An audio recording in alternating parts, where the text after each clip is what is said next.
Welcome to On Texas Football. We're back today. Gerry Hamilton and myself, Bobby Burton. We want to talk a little big human action today, post-scrimmage, based on what we heard about some of the things that went on in the scrimmage on Saturday. Even though the Longhorns did not tackle to the ground on a consistent basis, Gerry, we did hear about the various offensive and defensive fronts and how Texas deployed those on Saturday. I want to talk a little bit about that. And then maybe a little bit also about what that means for the future of the Texas offense and defense based on it. Let's start with the big guys on offense. We were the first to report that Jake Majors sat out on Saturday with a boot. He was in a boot on his left ankle or on his left leg. That's a high ankle sprain, we're told. He should be okay. But what did that do with the actual starting lineup and how that all worked together, Gerry? Let's start with that, and then we're going to talk about their performance a little bit on Saturday. Yeah, I think the main thing there was Hayden Conner got some reps at center. So Cole Hudson moved into that first team left guard spot at times, right? So that was the major change with that. And it's kind of crazy because I almost think that could be a blessing in disguise sort of move. Not saying Jake Majors is out for a long time. No, that's not what we're saying. But that Hayden Conner got some reps at center, which he did in the spring when Neto and Cole took a lot of first-team left guard reps. Both those guys, Cole and Neto, have worked at left and right guard in fall camp. But that was the main move that came from that is Hayden Conner took reps at center, which meant Cole Hudson was slid into the first-team left guard spot. And that is, again, that may be a little bit of a blessing in disguise because Cole got some first-team reps, right? Hayden Conner got some center reps. Because as talented as Daniel Cruz is, as much as Texas likes Daniel Cruz for the future, I think a redshirt year, continuing to learn the center position, is where this is headed. So Connor Robertson, Hayden Conner, your two centers, with Daniel Cruz third, is in when Jake Majors is out. So I think that's kind of told us what Steve Sarkisian and Kyle Flood's plan is, one, and two, who is ahead maybe in that third guard spot, Cole Hudson right now, because he moved into the starting role in Saturday's scrimmage at left guard. I would add this. Nato also ran with the first team at times. Yes. Connor Robertson ran with the first teams, and they kicked Hayden Conner back out to guard. Yep. A lot of different permutations in this one. And don't forget, Cole Hudson's going to get a look at center too in the offseason, most likely, and has gotten a look at it previously. So the Longhorns have a number of different pieces. The question I have, Gerry, and this is what you and I both heard about this scrimmage on Saturday, it did not look good for the offensive line. Do you think that change of Jake Majors to Hayden Conner is necessarily ideal, or do you think it's better if they just move with Connor Robertson? Because I was told they did not look good, the offensive line as a whole, on Saturday, and that the defense clearly won the matchup, particularly on the line of scrimmage. Yeah, well, I think the thing whenever I hear the OLDL talk is Texas has such good edge players and more twitch, and they have the ability to put more pressure on an offensive line, even at a practice or a scrimmage setting, than years past. Yes, T'Vondre Sweat and Byron Murphy are tremendous players up the middle. But Texas has, when you have better edge players, you can run more games and play more games along your front. So you can create a little more havoc. You can create opportunities to play on the offensive line side of the line of scrimmage. So it doesn't surprise me that I hear that the defensive line is performing well, maybe got the best of the offensive line that day, especially, Bobby, and a little bit more of a thud scrimmage. Yeah, but here's my take on it. Jake Majors is my question to you. Yeah. Is he that valuable a piece to this Longhorn offense? And I would say that in very limited numbers, because he's been fairly healthy throughout his career, but he's pretty important to this Texas offense, because I don't think Hayden Conner is the type of center you want to play with, a taller center in the SEC that can get rooted out. Jake Majors has that lower center of gravity. So does Connor Robertson. So does Daniel Cruz. And so I think that maybe Hayden Connor being the backup center, while it looks good on paper because you get other people involved quicker, I don't know that that's the route Texas is going to ultimately want to go. Because look, I mean, it's okay in theory. I don't necessarily think that it works that way. I think my overwhelming thought on this from a communication standpoint. Jake Majors is played in Steve Sarkisian's system now 3+ years, right? I mean, that's the reality. So Texas essentially has 2 quarterbacks on the field, one at center and Quinn Ewers. So last year going into the Alabama game, I said that Jake Majors was the most important player for Texas that day because they had all the pre-snap, a bunch of just, not disciplined penalties in the season opener. And everybody's like, whoa, you can't do that against Alabama. So Jake Majors' ability to communicate, and I think is always going to be underrated. A very experienced center who is essentially like having a second quarterback on the field, how he kind of makes everything run smoothly through communication, I think is the biggest loss when a guy that's that experienced is out in a game, because that guy has a very key. When Texas goes to Michigan, I'm telling you, I'm going to say the same thing I said last year in the Bama game before Bama, Bobby.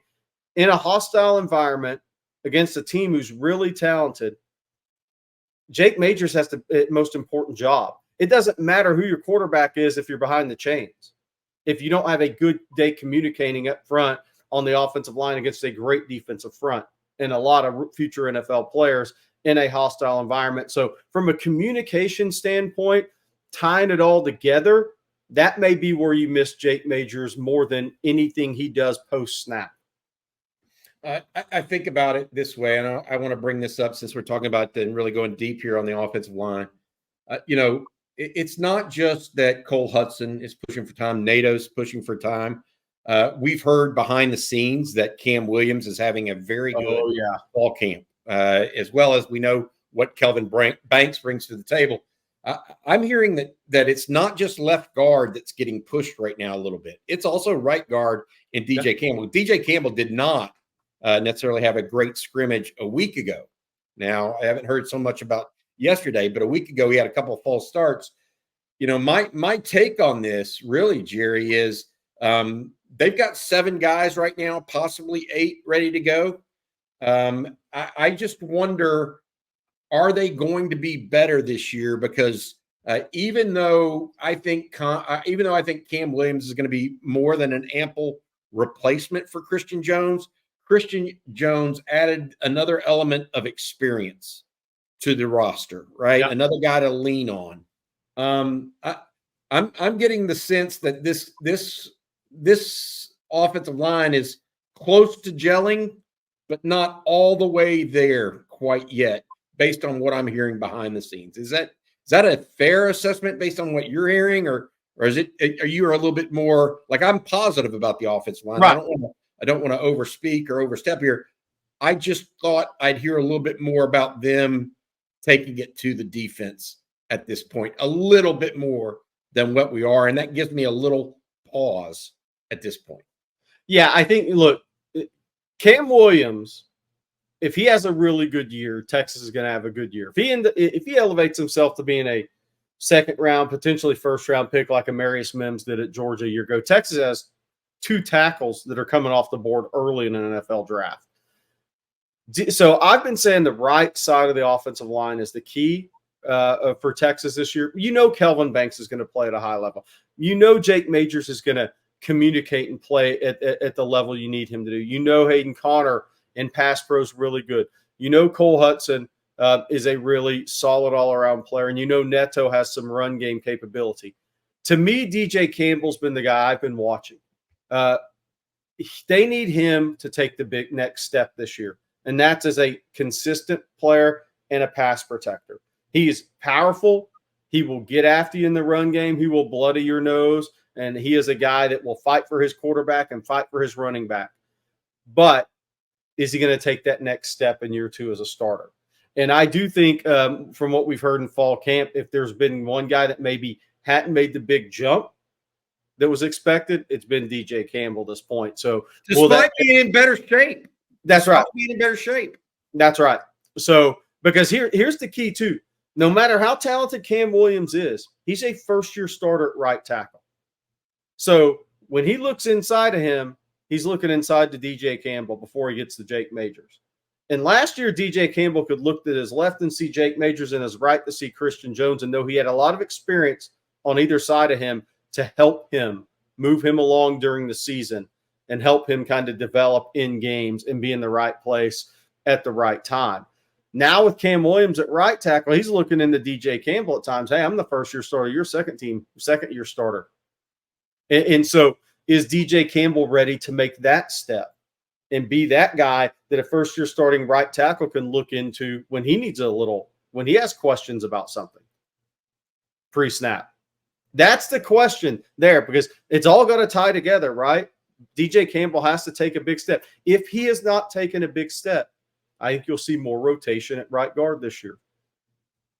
I think that's fair, because I do think that Cole Hudson and Nato are both nipping on his heels at both guard spots. So, and we know that Kyle Flood has been very open about getting more of a rotation going with those first seven. All right, let's flip over to the defensive line that showed so well yesterday, based on what we're told. Alfred Collins, I want to start here.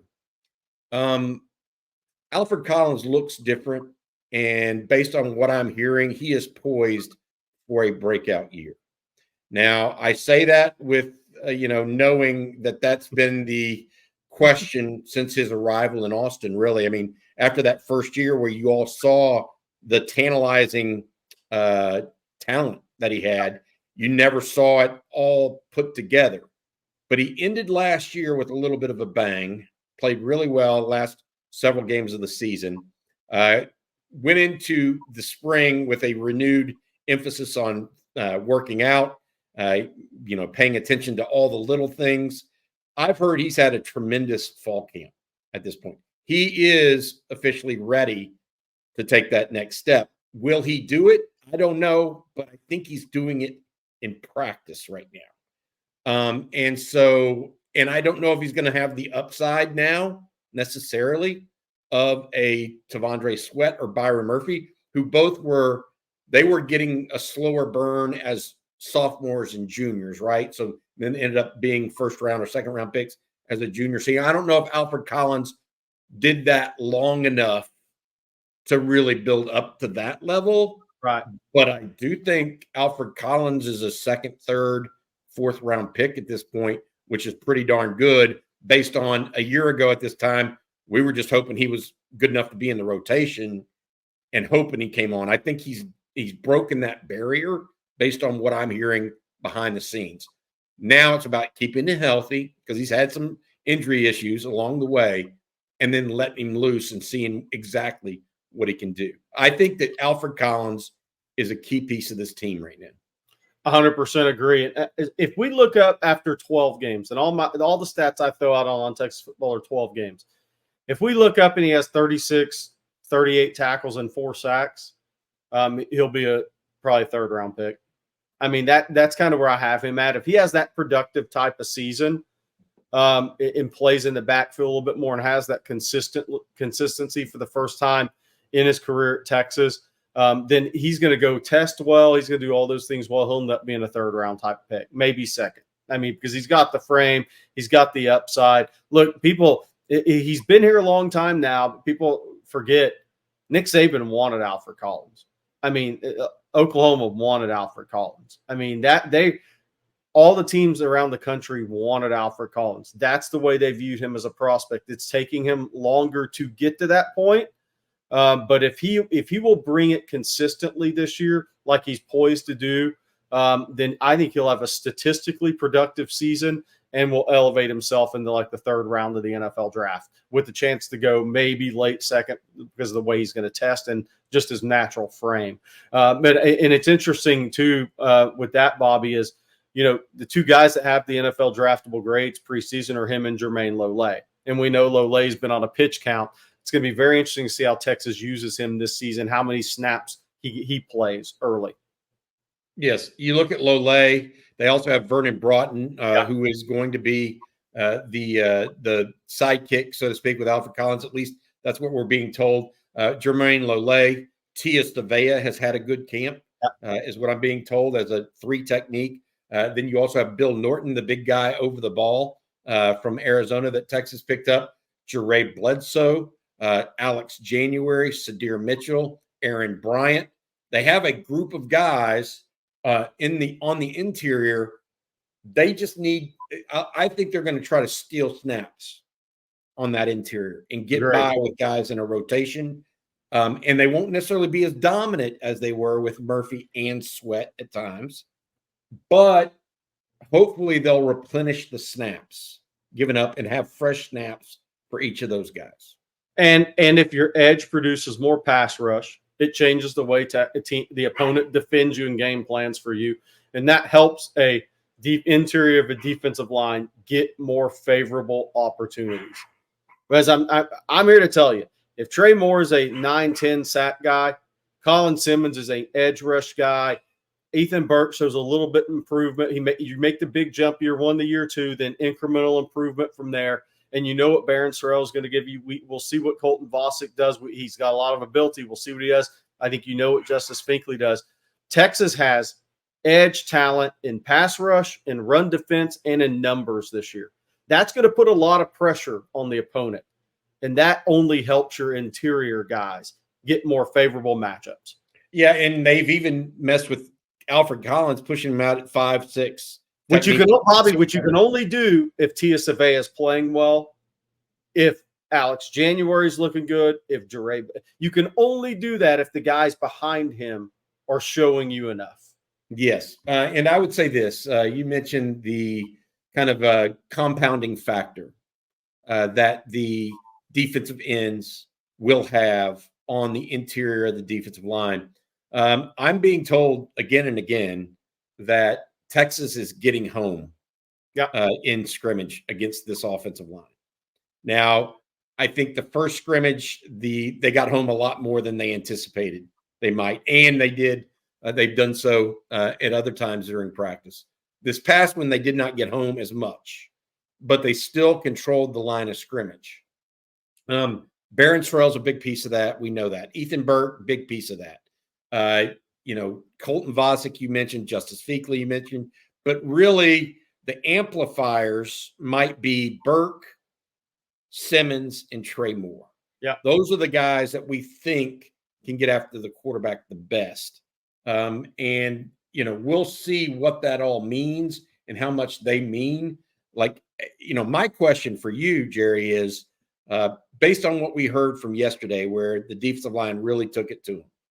It can't just be that it was the interior. It has to be the exterior holding up, because they're going to run Trey Wisner and Jaden Blue outside. And so if those guys are holding up, it's a little bit different because, look, other than Sorrell and Finkley, those guys aren't ideal looking against the run game. They're just not. Ethan Burke is a long limb guy that gives you a lot of effort. He's not a run defender. At this point. Trey Moore, his specialty is getting after the quarterback. Colin Simmons is a young guy, quarterback. It lends me to believe that there's that, and this is the bigger piece, though, based on what I'm hearing. And that's the overall idea that Johnny Nansen is rotating fronts and being more creative across it and creating more second guessing of sorts for this offensive line. And if there is anything that Steve Sarkisian said in the offseason that is resonating right now with the hire of Johnny Nansen, it's that he wants his defense to be more aggressive. He's starting to think he's got enough players that he should be able to be more aggressive. And I think that's translating to performances in scrimmage, to what those guys can really, pin their ears back and go after it. You agree that Nansen's entry has been a key component?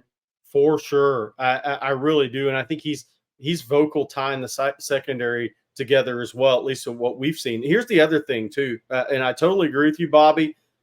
And I want to add this, and part of that with Johnny Nansen is Colin Simmons and Trey Moore may just not line up at edge. They may play more Sam linebacker than we anticipate in some of those defensive sets, down and distance and whatnot. So I think that's the thing too. We have to consider what Johnny Nansen's brought to this, because he is more of an exotic blitz guy, right? He did a lot of things in the Pac-12 against different offenses, whether that be Washington, Lincoln Riley's, what have you. Then the power teams, the Utahs. But here's the key for me with Nansen is he's going to make Texas more multiple. And if you're more multiple, an offense has more to prepare for. And if you're more multiple, you can only be more multiple if they think they have the pass rushers, period. Period. That's the only way you can really, truly be more multiple is if you think you have the pass rushers to do it. But I think one of the things I'm really looking forward to, I'm interested to see, Bobby, how often we see Trey Moore and Colin Simmons on the field at the same time this year. And that doesn't have to be edge. That could be edge Sam linebacker. You could see Moore at edge and Colin as a Sam linebacker. So there's going to be some things that Johnny Nansen does and PK does, but I think that Nansen's influence defensively that's going to make Texas a much more difficult team to prepare for overall this season. And that really excites me to see the improved pass rush and how Texas puts all of that to use to maximize it. The entire front, those guys at edge, even playing some Sam linebacker, that helps your back end. And that's what excites me the most about Texas. And I'll say this, they're going to have to do it this year. They're going to have to do it. The one thing about the SEC is the Big 12's tremendous coaches, good players. The difference in the SEC is these guys are bigger, longer, faster athletes. So you can't ask your secondary to cover that long. You have to get home. And these offensive lines you play against are bigger, longer limb guys. You have to get home. You have to get hits on quarterbacks. You have to affect quarterbacks more because your back end guys, you can't ask those guys to cover that long in the SEC because the athletes are just too good across the board. Yeah. All right. Here's the bottom line for me, listening to you and thinking about it. And as we're 13 days away from the first game, I think that the versatility of the defensive front is going to be a strength eventually of this Texas team. I don't know still if people may be able to sit up there and line up and run against Texas. We'll see how much that really translates or whether it does or doesn't. I think that Texas's defensive front has given Texas's offensive front some fits this fall camp. And I think that comes more from versatility and different looks and the fact that on Saturday they were missing Jake Majors, who you called him the quarterback of the offensive line. I think it's a great way to look at it. So if I'm concerned or thinking through this right now, I'm encouraged on both sides. I'd like to see more consistency from the offensive line at this point, given that they're seeing a bunch of different looks on a continual basis. We did hear about our better pass protection yesterday than the previous weekend. So maybe that's a push forward. But the run game was, not heavy, even though they were wearing green jerseys, et cetera, and practicing thud tempo. Still some missed issues there. But all in all, Texas looks good on both lines right now. I want to see if either of them are great. And if they are, that'll be a sign that Texas is going to have a really, really good season. By the way, I love that the offensive line, especially Kelvin Banks, Cam Williams, Gooseby, all those guys, I love hearing that they are getting beat sometimes because the reality is some of the importance of a Trey Moore and Colin Simmons and an older Ethan Burke, but really Moore and Simmons from a twitch standpoint, why that was so important for Texas is not just on the field defensively this year, but helping prepare your offensive tackles for what they're going to see on this schedule. Because in the past, until Steve Sarkisian built up this edge position in practice, You didn't see that. So Dallas Turner could overwhelm you. Some of those guys could overwhelm you. You're like, whoa, I don't see that every day in practice. Now your tackles are seeing it, and I think that's very helpful this season. All right. That's going to do it for this afternoon's big human update. We wanted to get that out there based on some things we heard yesterday, and then also do a look forward. We'll be back tonight, 7 o'clock live stream, myself, Jerry, and Rod Babers. For more, visit ontexasfootball.com, please. It's a subscription-based service online. Give us a chance. Use the promo code OTFOG. That's OTFOG, and you get an annual subscription for just $39.95. For Gerry Hamilton, I'm Bobby Burton. Thanks for watching. Hook 'em.